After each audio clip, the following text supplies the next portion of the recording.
Hey guys, welcome back to my YouTube channel. ഞാൻ ഇന്ന് ഒരിടം വരെ പോവാണ് കേട്ടോ. അതായത് പെട്ടെന്നിരുന്നപ്പോ ഒരു മോഹം ബിരിയാണി കഴിക്കാനായിട്ട്. വെറും ബിരിയാണി അല്ല, തലപ്പാക്കട്ടി ബിരിയാണി തന്നെ കഴിക്കണമെന്നൊരു ആഗ്രഹം. അങ്ങനെ നമ്മൾ കൊല്ലമാണ് നമ്മുടെ സ്ഥലം. നമ്മൾ ഇവിടുന്ന് ട്രിവാൻഡ്രത്തോട്ട് പോവാണ്. ട്രിവാൻഡ്രം ലുലു മാളിലുണ്ട് തലപ്പാക്കട്ടി ബിരിയാണിയുടെ ഔട്ട്ലെറ്റ്. അപ്പൊ ഞാൻ ഇതുവരെ അത് കഴിച്ചിട്ടില്ല. അതായത് ട്രിവാൻഡ്രത്തുനിന്ന് കഴിച്ചിട്ടില്ല, എറണാകുളത്ത് കഴിച്ചിട്ടുണ്ട്. അപ്പൊ സെയിം ടേസ്റ്റ് തന്നെയാണോ, ഇത്രയും വർത്തിട്ടാണോ നമ്മൾ ബിരിയാണി കഴിക്കാൻ വേണ്ടി കൊല്ലത്തുനിന്ന് ട്രിവാൻഡ്രം വരെ പോകുന്നത്, വർത്താണോ ഇല്ലേ എന്നുള്ള കാര്യം ഞാൻ അവിടെ ചെന്നിട്ട് പറയാം കേട്ടോ. അപ്പൊ ഞാൻ ഹസ്ബൻഡും കൂടെ പോകുന്നത്. അപ്പം അവിടെ ചെന്നിട്ട് എങ്ങനെയുണ്ടെന്നുള്ളത് നോക്കി ടേസ്റ്റ് ചെയ്തിട്ട് പറയാം കേട്ടോ.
അങ്ങനെ പാർക്കിംഗ് ഒക്കെ കഴിഞ്ഞ് അകത്ത് കയറി ഗൈസ്. എൻ്റെ സൗണ്ട് ഒന്നും തെറ്റിദ്ധരിക്കരുത്, ചെറുതായിട്ട് കോൾഡ് പിടിച്ചിരിക്കുകയാണ് വോയിസ് ഓവർ ചെയ്തപ്പോൾ. അപ്പോൾ ഞങ്ങളകത്തെത്തി. ഒടുക്കത്തെ തണുപ്പായിരുന്നു കേട്ടോ. AC ഭയങ്കര ഓവറായിട്ട് തന്നെ ഉണ്ടായിരുന്നു. ഞാൻ കുറേ മാളിലൊക്കെ പോയിട്ടുണ്ട്, പക്ഷേ ലുലു മാളിലെ AC അപാരമാണ് കേട്ടോ. അപ്പോൾ അങ്ങനെ AC ഒക്കെ കൊണ്ട് ആദ്യം അവിടെ ഇവിടെയൊക്കെ കറങ്ങി നടന്നു. ശരിക്കും പറഞ്ഞാൽ ഫുഡ് കോർട്ടിൽ എവിടെയാണ് തലപ്പാക്കട്ടിയെന്ന് കണ്ടുപിടിക്കാൻ തന്നെ കുറച്ച് സമയം എടുത്തു കേട്ടോ. അങ്ങനെ കണ്ടുപിടിച്ചതാണ് നമ്മൾ. ഓർഡർ ചെയ്ത് സാധനം കിട്ടി, ബില്ല് പേയ്മെൻറ്റും ചെയ്ത് സാധനം കിട്ടിയിരിക്കുകയാണ് ഗൈസ്. ഇതിൻ്റെ ടേസ്റ്റ് എങ്ങനെയുണ്ടെന്നുള്ളത് ഞാൻ ഇനി കഴിച്ചിട്ട് പറയാം. കാണാനൊക്കെ അടിപൊളിയായിരുന്നു. ഒരു മുട്ട ഉണ്ടായിരുന്നു, 2 പീസ് ചിക്കൻ ഉണ്ടായിരുന്നു. ചിക്കൻ സംഭവം ഇച്ചിരി പുഴുങ്ങിയെടുത്ത കണക്കൊക്കെ ഇരിക്കും. അതുകൊണ്ട് തന്നെ ഉണ്ണിക്കത് ആ ടൈപ്പ്.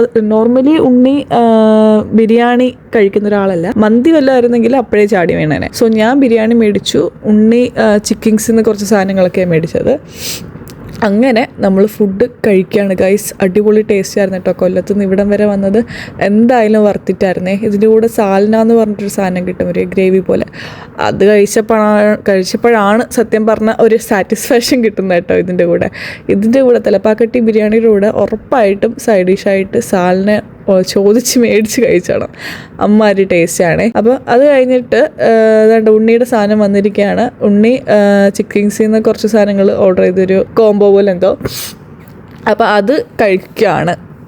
ബർഗർ കൊള്ളാമെന്ന് പറഞ്ഞ് നൈസായിട്ട് ഞാൻ കുറച്ച് ബിരിയാണി അവന് കൊടുത്തിട്ട് ടേസ്റ്റ് ചെയ്തോന്ന് പറഞ്ഞ് കൊടുത്തിട്ട് ഫ്രഞ്ച് ഫ്രൈസ് മേടിച്ച് കഴിച്ചു കേട്ടോ. അപ്പം അങ്ങനെ ഞങ്ങൾ കഴിച്ചുകൊണ്ടിരിക്കുകയാണ് ഗൈസ്. അടിപൊളിയായിരുന്നു ഫുഡ്, എനിക്കിഷ്ടപ്പെട്ടു. ബിരിയാണി ഉണ്ണി കഴിച്ചിട്ട് അത്ര പോരാന്നൊക്കെയാണ് പറഞ്ഞത്. ഓരോരുത്തർക്കും ഓരോ ഇതല്ലേ. അപ്പോൾ നമ്മൾ എന്തായാലും ലുലു മോളിൽ വന്നതാണ്. അപ്പോൾ പിന്നെ ഫുള്ളൊന്ന് കറങ്ങിയേക്കാം, വേണ്ട സാധനങ്ങളൊക്കെ മേടിക്കാം എന്ന് വിചാരിച്ച് കയറിയതാണ് കേട്ടോ. അല്ല, അവിടെയൊക്കെ നടക്കുകയാണ് കേട്ടോ.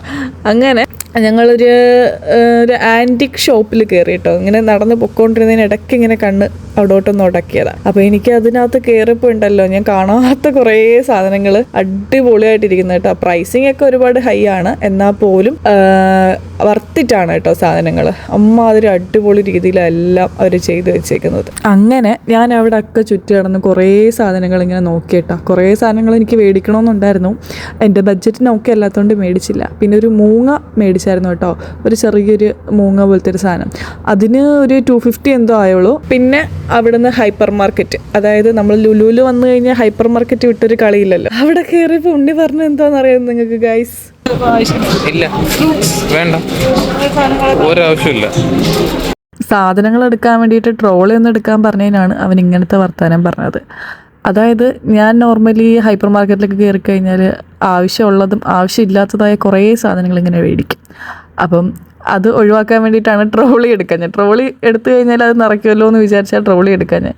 പക്ഷേ അവസാനം അവൻ തന്നെ പോയി എടുത്തിട്ട് വന്ന് എടുക്കുന്ന സാധനങ്ങളെല്ലാം കൂടെ പുള്ളിയുടെ കൈ കൊടുത്തപ്പോൾ പുള്ളിക്ക് കൈവേദനിക്കാൻ തുടങ്ങി.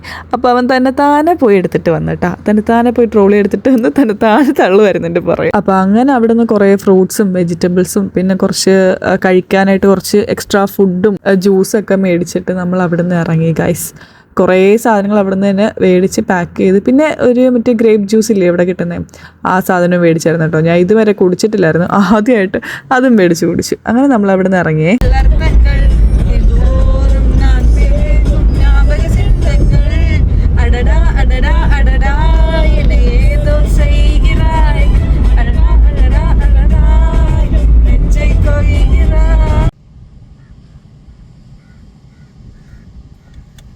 എന്തായാലും ട്രിവാൻഡ്രം വരെ പോയി. അപ്പോൾ പിന്നെ തിരിച്ച് വരുന്ന വഴി വർക്കല ക്ലിഫിലൊന്ന് കയറാമെന്ന് വിചാരിച്ചു. അങ്ങനെ നമ്മൾ വർക്കല ക്ലിഫിനടുത്തുള്ള ഒരു ബീച്ചിൽ ഇങ്ങനെ നിർത്തിയിട്ട് ഇങ്ങനെ സൺസെറ്റ് കണ്ടുകൊണ്ടിരിക്കുകയായിരുന്നു കേട്ടോ. വണ്ടിക്കകത്ത് തന്നെ ഇരിക്കുകയായിരുന്നു. അല്ലെങ്കിൽ ഈവനിങ് ഉള്ള ഈ സൺസെറ്റ് കറക്റ്റ് ഈ കടലിനകത്തോട്ട് പോകുന്ന ഒരു ഭംഗി, അതൊരു വേറെ രസം തന്നെ അല്ലേ. അങ്ങനെ അതിലേക്കൂടെ പോയി ഒരു ചെക്കനെയും പെണ്ണിനെയും നോക്കി സദാചാരം പറഞ്ഞുകൊണ്ടിരിക്കുകയായിരുന്നു ഗൈസ്. അപ്പോൾ പെണ്ണൊരു 1 കിലോമീറ്റർ അപ്പുറത്തേക്കും ചപ്പൽ വണ്ടിക്കകത്തിരുന്നിട്ട് ഇങ്ങനെ ഓരോ ഗോസിപ്പൊക്കെ പറഞ്ഞു. അങ്ങനെ കുറേ നേരം അവിടെ വണ്ടി ഇട്ട് മേടിച്ച് സ്നാക്സ് ഒക്കെ കഴിച്ചു. എന്നിട്ട് നമ്മൾ വീണ്ടും വീട്ടിലോട്ട് തിരിച്ചു കേട്ടോ. അപ്പോൾ ഇന്നത്തെ വീഡിയോ ഇത്രയൊക്കെ ഉള്ളൂ. അപ്പോൾ ഇഷ്ടപ്പെട്ടെങ്കിൽ സപ്പോർട്ട് ചെയ്യുക, ലൈക്ക് ചെയ്യുക, സബ്സ്ക്രൈബ് ചെയ്യുക. Okay, tata, bye bye, see U.